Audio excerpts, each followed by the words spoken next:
Pour autant que nous puissions le discerner, le seul but de l'existence humaine est d'allumer une lumière de sens dans l'obscurité de l'être pur. Carl Jung. Lorsque nous apprenons à connaître des personnes influentes et réussies comme Carl Jung, Sigmund Freud, ou encore Léonard de Vinci, Albert Einstein, William Shakespeare, Nelson Mandela, et ainsi de suite, nous nous sentons souvent un peu inadéquats. Leur vie était si riche de sens. Comment les nôtres pourraient-elles jamais rivaliser? Selon Carl Jung, le but de la vie n'a rien à voir avec ce que vous accomplissez. Il est lié à qui vous êtes et à la manière dont vous agissez. Selon Jung, l'ensemble de l'être d'un individu peut être décrit par notre psyché, englobant tous les aspects conscients et inconscients. Au centre de notre conscience, qui est tout ce dont nous sommes conscients, se trouve notre ego. Mais il y a tellement de choses en dehors de l'ego que nous ne reconnaissons pas. Au centre de notre inconscient, c'est-à-dire tout ce qui nous est caché, se trouve notre ombre ou notre côté obscur. Selon Jung, c'est dans notre inconscient que se trouve la clé pour découvrir notre but dans la vie.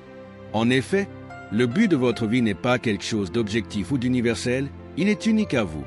Carl Jung était un psychiatre et psychanalyste suisse qui a fini par fonder sa propre école de psychologie, connue sous le nom de psychologie analytique.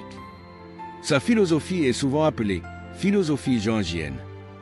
Il a également publié plusieurs livres, dont les plus notables sont La psychologie de l'inconscient, l'homme et ses symboles, les archétypes et l'inconscient collectif, l'âme moderne en quête de sens, la psychologie du transfert, ma vie, souvenirs, rêves et pensées, et les relations entre le moi et l'inconscient. Dans cette vidéo, nous parlerons des étapes à suivre pour que votre côté obscur révèle le but de votre vie, selon la philosophie de Carl Jung. Jung dit: vos visions deviendront claires seulement lorsque vous pourrez regarder dans votre propre cœur. Celui qui regarde à l'extérieur rêve. Celui qui regarde à l'intérieur s'éveille. Chacun a un sens et un but unique dans la vie, en fonction de qui vous êtes et de ce que vous voulez.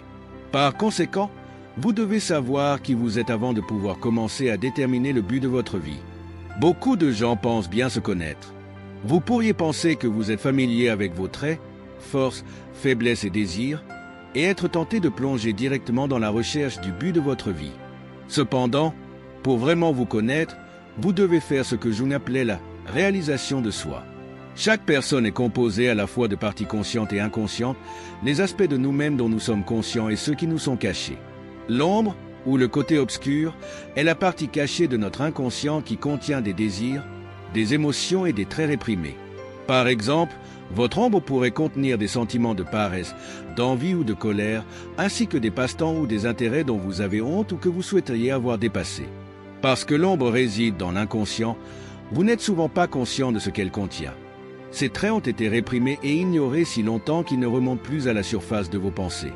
Au lieu de cela, vous avez tendance à trop vous identifier à votre persona, le rôle que vous jouez inconsciemment pour être aimé ou apprécié par les autres.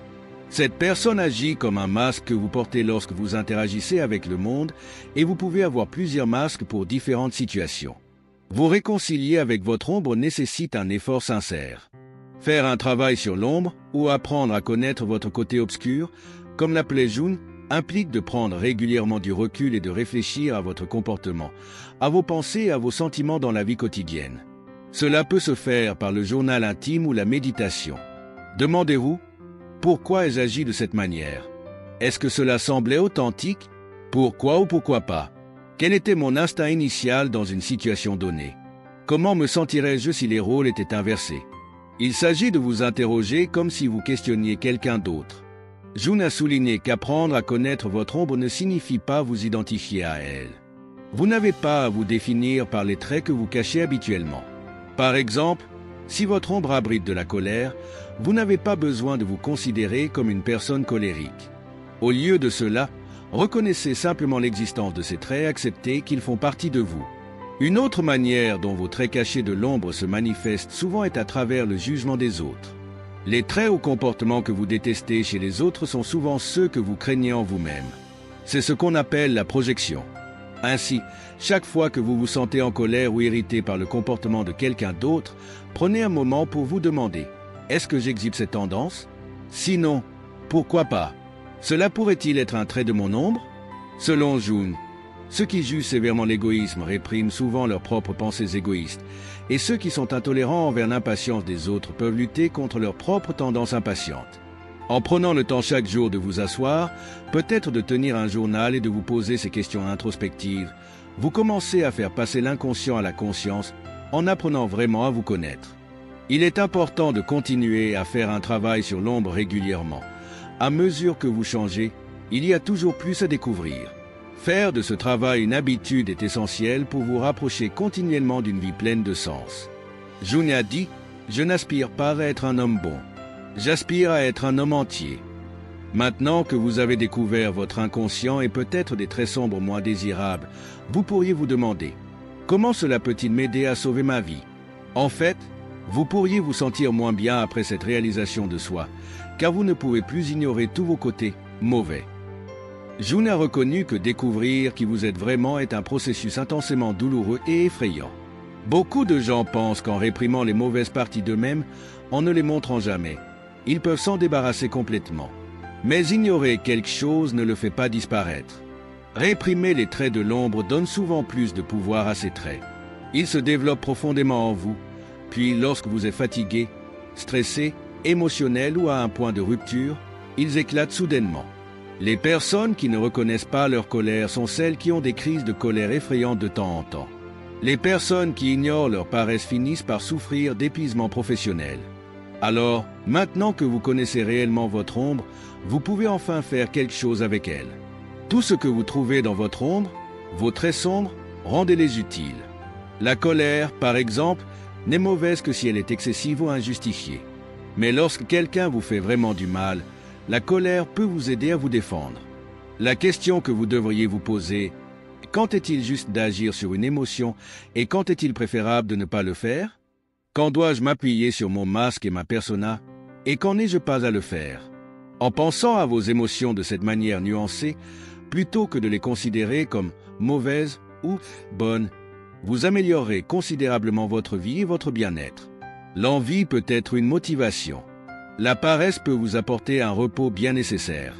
L'impatience peut vous rendre plus actif, si le contexte est approprié. En d'autres termes, vous devez trouver des moyens d'intégrer tout ce que vous trouvez dans votre ombre à votre personnalité, au lieu de l'ignorer. Votre ombre n'est pas là pour vous punir, mais plutôt pour vous enseigner, et vos traits réprimés sont là pour rester. Ainsi, ce n'est qu'en acceptant et en embrassant vos qualités sombres que vous pouvez réellement vous améliorer. La connaissance de soi et la capacité d'utiliser tous les aspects de vous-même sont ce dont vous avez besoin pour découvrir le but de votre vie. Une fois que votre ombre est intégrée, vous devenez plus vous-même. Vous serez équilibré, harmonieux et authentique. Une fois que vous avez compris comment utiliser votre ombre, vous avez compris qui vous êtes vraiment et il deviendra donc beaucoup plus facile de déterminer ce que vous voulez et avez vraiment besoin dans la vie. L'amélioration de soi est une autre forme de travail sur l'ombre qui ne se termine jamais. Il y a toujours plus à améliorer. Lorsque vous continuez à vous améliorer, vous ajoutez du sens à votre vie. Jung a dit, vous êtes ce que vous faites, pas ce que vous dites que vous ferez. Lorsque vous savez qui vous êtes, comment vous pouvez mieux gérer vos traits sombres et ce en quoi vous croyez, vous devez le montrer. Le but de la vie ne peut pas être trouvé dans les pensées, mais dans la pratique. Jung pensait que la réalisation de soi devait se manifester dans ce que vous faites plutôt que dans ce que vous dites. Après tout, vous ne pouvez dire que vous êtes d'une certaine manière et que vous voulez certaines choses que si vous agissez en conséquence.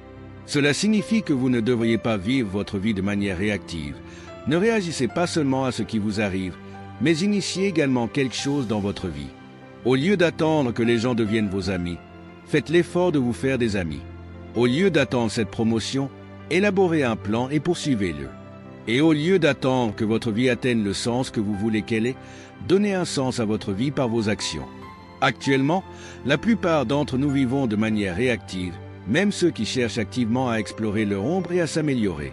Travailler sur soi est une excellente première action, c'est vrai, mais ce n'est pas suffisant pour vraiment commencer à agir dans d'autres domaines de la vie.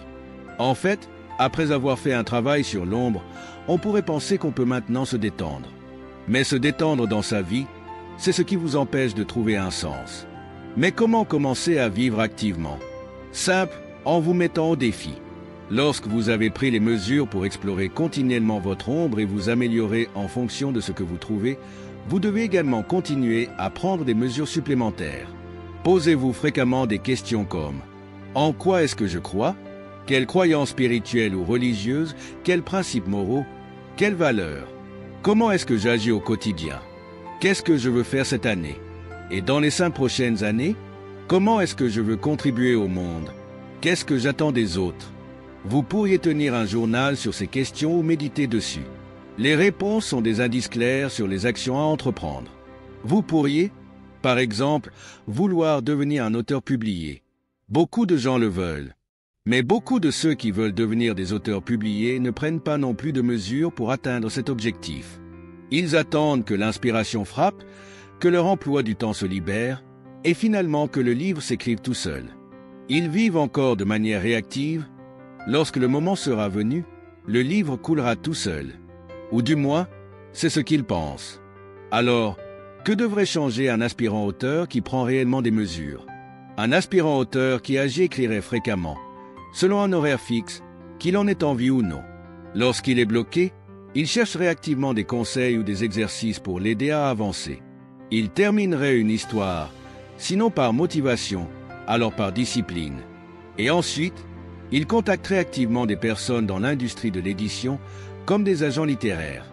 Bien sûr, beaucoup de gens ne tirent pas leur sens de la vie de leurs objectifs de carrière. Au lieu de cela, leurs idées personnelles sur leur vie pourraient être un peu plus abstraites. Vous pourriez vouloir influencer positivement les nouvelles générations, par exemple. Cela pourrait se faire de nombreuses manières, en devenant parent, enseignant, en créant une association pour la jeunesse, en devenant conseiller pour les jeunes, politicien, et plus encore. Il vous appartient alors de décider de quelle manière vous voulez atteindre cet objectif et quelles actions cela nécessite.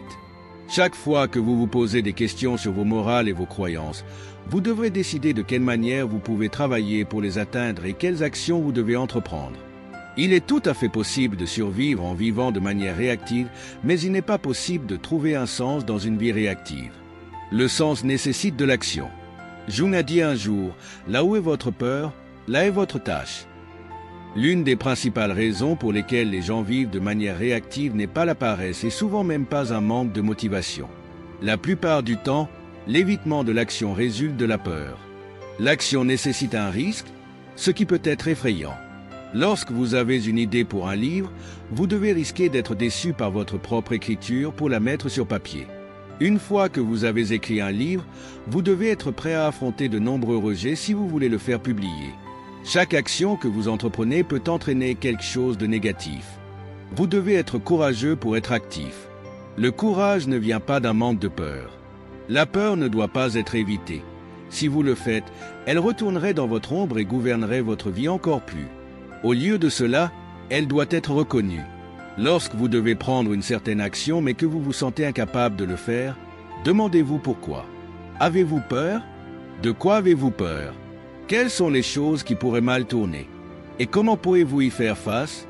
La peur est souvent contenue par la préparation. Mais ne confondez pas préparation avec rumination ou anxiété. Concentrez-vous uniquement sur les scénarios probables, pas sur les scénarios farfelus. Lorsque vous voulez publier un livre, soyez